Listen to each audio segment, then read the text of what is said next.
Hello, my name is Christiane Schmidt, and I'll be talking about the validation of controller workload predictors at conventional and remote towers, which is joint work together with Billy Josefsson, Lothar Meyer, Maxim Peukert from LFE, and Tatjana Poliszczyk, also from Linköping University. ANSP would like to achieve a well-balanced workload level for all controllers, and for that, it's crucial to have an objective assessment of workload. However, workload is a subjective concept, so we cannot measure it directly, and we need quantitative measures that correlate with controller workload. And there exist various studies to look at quantitative workload predictors for route traffic.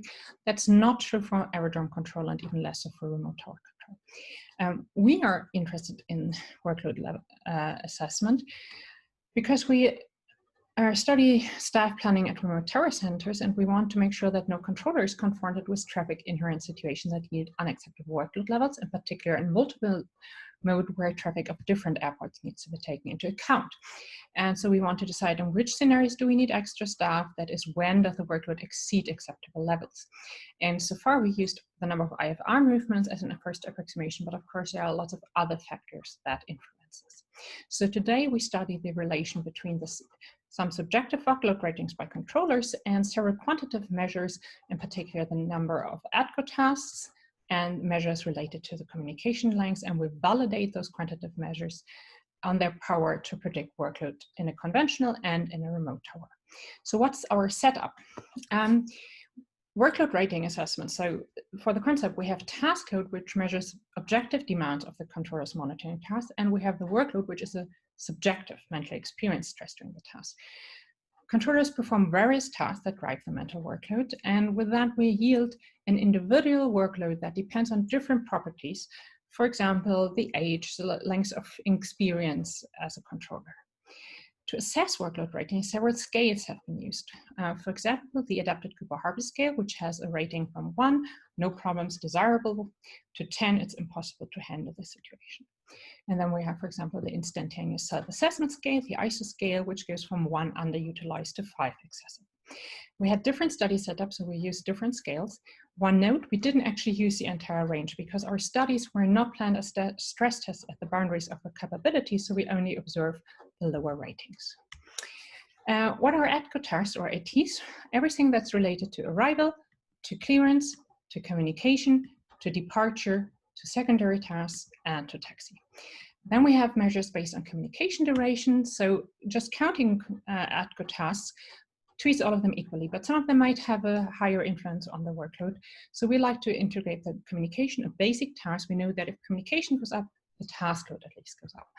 So we integrate the length of communication related to ADCO task types as weights. First, the average communication times for ADCO task types. Well, individual call takes longer, we have a longer time of attention for these types, and the percentage of the total communication time for ADCO types, we spend more time on that, so the sheer number of calls has higher attention. Then we also use spam queries, so probe questions to measure the situational awareness of the controllers. One of those methods for that is a situation present assessment method, where we measure the time of reaction from the end of the question until the controller answers. And a proper situation awareness is notified by low latency and high accuracy. What else? We want to validate quantitative indicators on the power to predict controller workload, in particular increases and decreases. We know workload is an accumulated metric, so we want to identify influencing factors. A classical way would be to look at the correlation. We look at another way here. We borrow classical mathematical notation, and we say that a measure constitutes a necessary condition for workload increase if every workload rating increase is accompanied by an increase in the measures. So we can never see an increase in workload rating when there wasn't also an increase in the measure. A measure constitutes a sufficient condition for workload increase if every increase in the measure also directly yields an increase in the workload rating, and analogously necessary and sufficient condition for workload decreases.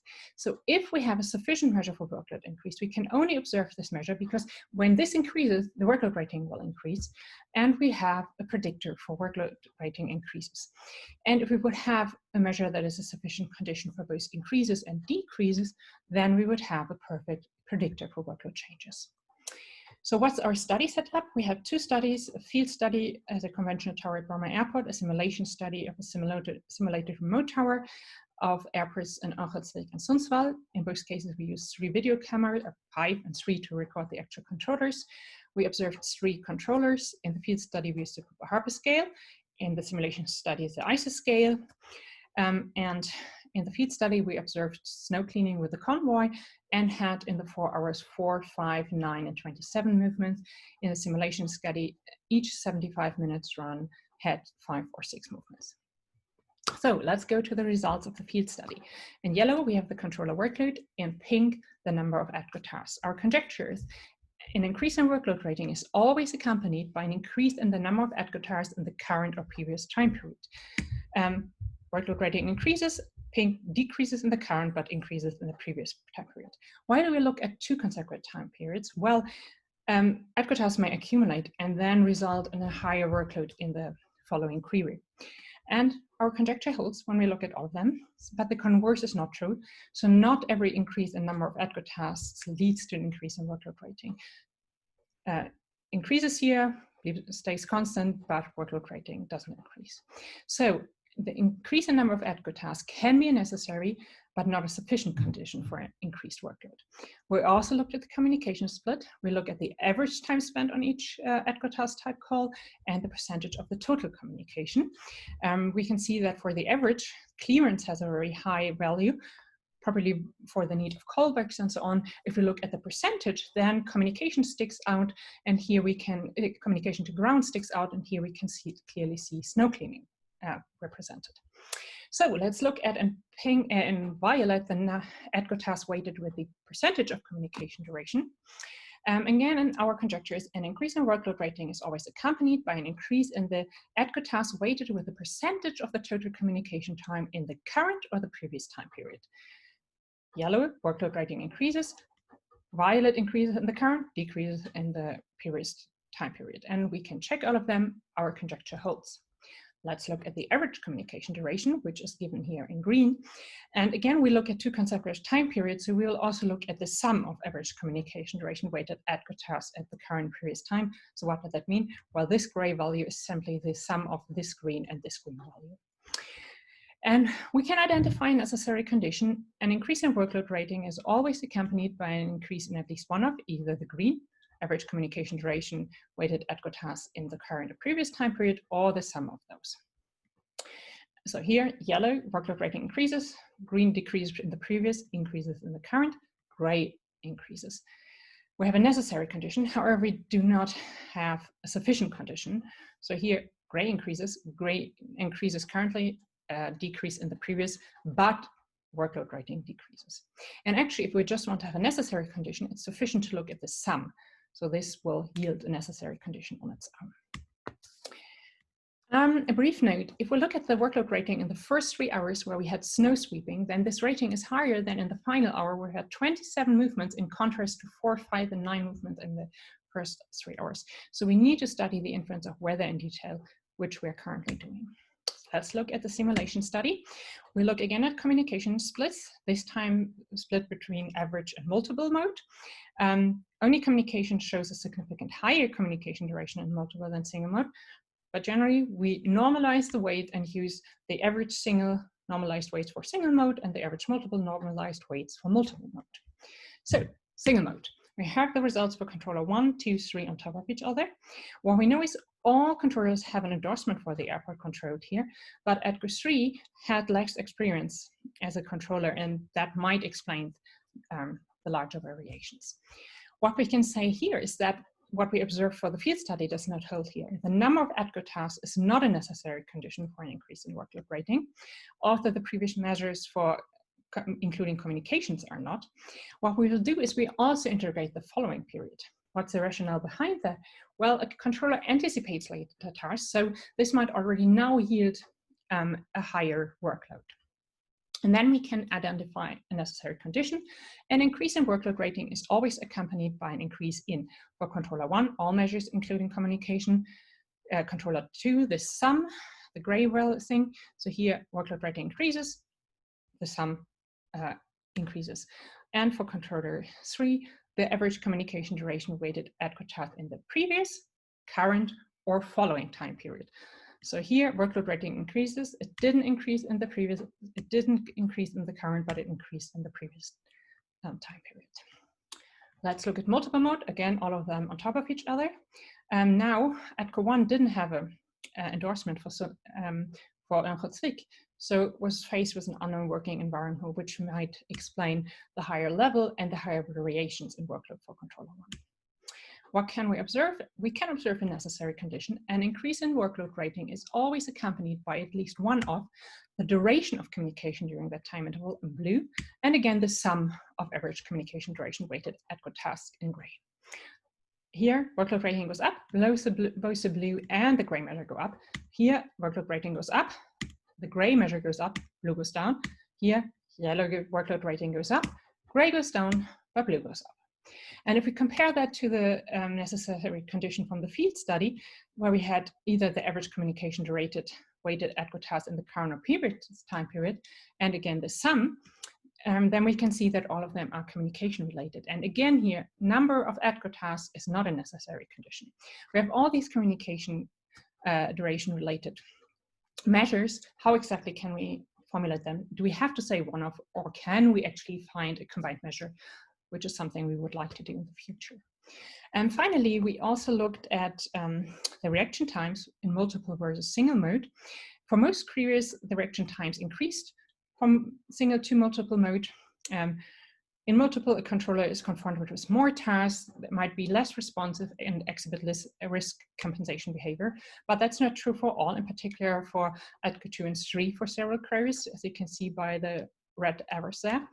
The controller 1 had RTC experience, but an endorsement only for Sundsvall. So this controller was confronted with a new environment in multiple mode. And so this underlines that training helps to decrease controller stress. So let's look at conclusion and outlook.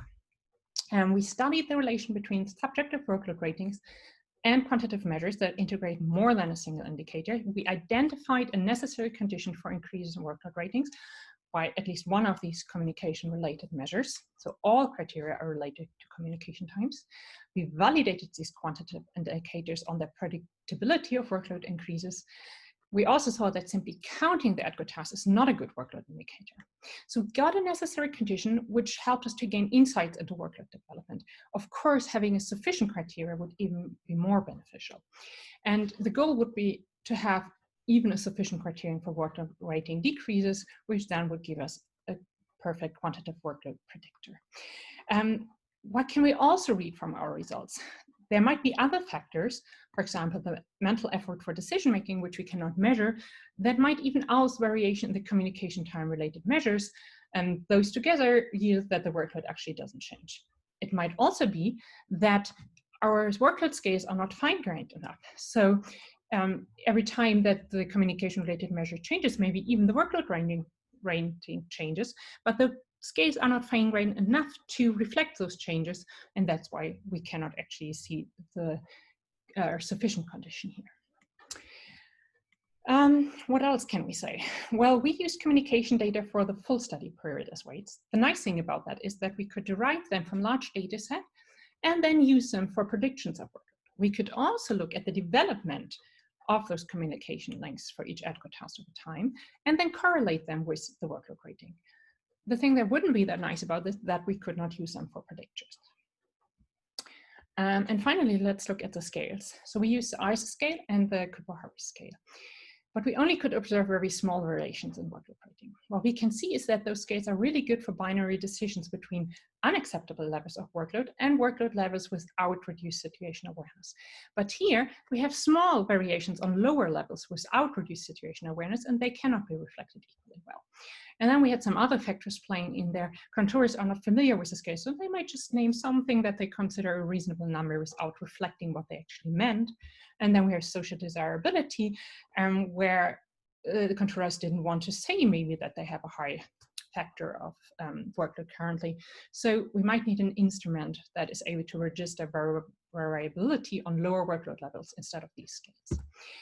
And with that, thanks a lot for your attention. If you have questions, please send them to my email address. If you would like to have the slides, a longer video with some more details, please use this QR code and you go to a website where you get all this information. Thanks so much for your attention.